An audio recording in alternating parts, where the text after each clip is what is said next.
Hello ನಮಸ್ಕಾರ, ನೀವು ನೋಡ್ತಾ ಇದ್ದೀರಾ ನ್ಯೂಸ್ ಫಸ್ಟ್. ನಾನು ರಕ್ಷತ್ ಶೆಟ್ಟಿ. ಈಗ ಹೆಡ್ಲೈನ್ಸ್.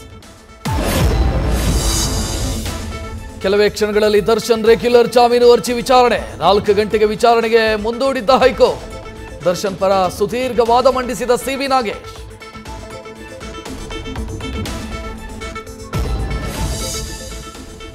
ಡಿಸೆಂಬರ್ 26ರವರೆಗೆ 1 ತಿಂಗಳು ಕಾಲಾವಕಾಶ ಕೊಡ್ತೀನಿ. ಜೆಡಿಎಸ್ನಿಂದ ಒಬ್ಬರನ್ನಾದರೂ ಕರೆಸಿಕೊಳ್ಳಿ ನೋಡೋಣ. ಜೆಡಿಎಸ್ನ 18 ಶಾಸಕರನ್ನ ಕರೆತರ್ತೀವಿ ಎಂದಿದ್ದ ಯೋಗೇಶ್ವರ್ಗೆ ಬಂಡೆಪ್ಪ ಕಾಶಂಪುರ್ ಸವಾಲ್.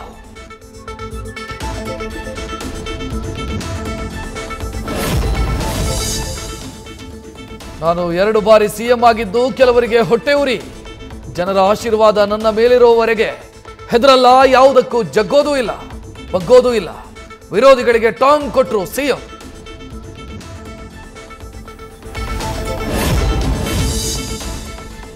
ಮೂರು ಕ್ಷೇತ್ರಗಳಲ್ಲೂ ನಿರೀಕ್ಷೆ ಮೀರಿ ನಮಗೆ ಹಿನ್ನಡೆಯಾಗಿದೆ. ಎಲ್ಲರೂ ಸೇರಿ ಜವಾಬ್ದಾರಿ ಹೊರಬೇಕಾಗತ್ತೆ.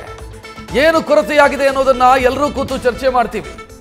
ಉಪಚುನಾವಣೆ ಸೋಲಿನ ಬಗ್ಗೆ ಮಾಜಿ ಸಿಎಂ ಬಿಎಸ್ವೈ ಪ್ರತಿಕ್ರಿಯೆ.